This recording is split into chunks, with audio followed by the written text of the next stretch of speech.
Brandon Moreno versus Brandon Royval 2 is the main event for this Saturday, and as we all know, the fight is a rematch of their first fight, which ended in a knockout victory for Moreno after a dominating performance. And I don't see how this outcome of this fight will be any different from their first fight. I mean, after all, Brandon Moreno seems to be more well-rounded and composed, and more of a composed fighter than Royval. And I am picking him to win this rematch, as he can capitalize on Royval's aggressiveness to control the fight's pace and find openings for significant strikes or submissions. Royval is going to get beat up in a similar way like he got beat up by Pantoja, except the difference in this fight is that Brandon is going to have a tons of success on the feet than Pantoja did have, as Pantoja just relies on that chin and his heavy hooks and his strong body kicks, but Pantoja lacks a lot of output. And let's not forget that Moreno is going to have a significant size advantage in this fight, which is honestly Royval's biggest weakness in this fight.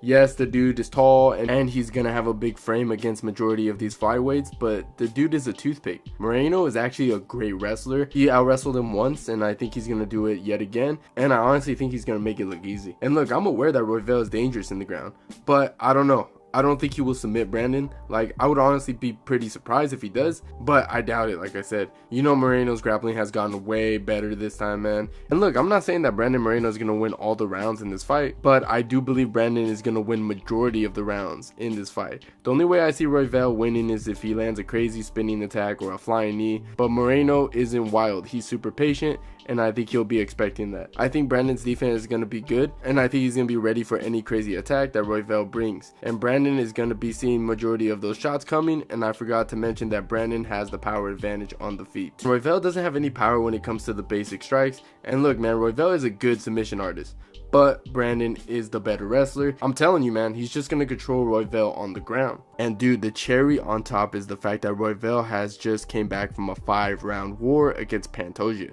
and he took this fight in very short notice. And this fight is an elevation, but I really don't see him struggling with that since he has really good cardio. But I don't know, man. I just doubt his chances of winning. Personally, I think Brandon wins by unanimous decision. I don't think he knocks out Royval, but I guess we'll see what happens. And I think after this fight, Brandon is going to fight Pantoja in a 4th fight, which personally I'm okay with. I think the 3rd fight was kind of fun, and I'm pretty sure Pantoja is going to win again. I think at this point, he just has the mental advantage. I would be surprised if Moreno can get the W. And as for Royval, you can always give him Cap next. That is, if Cap can make the weight. Or you can always do a rematch with Kai France, since the first fight was very controversial. So love to see either of those fights. Anyways, guys, those are my thoughts on this fight. What do you guys think? Let me know in the comments down below, and if you enjoyed the video, please leave a like and don't forget to subscribe to the channel if you haven't already, and I'll see you guys on my next one.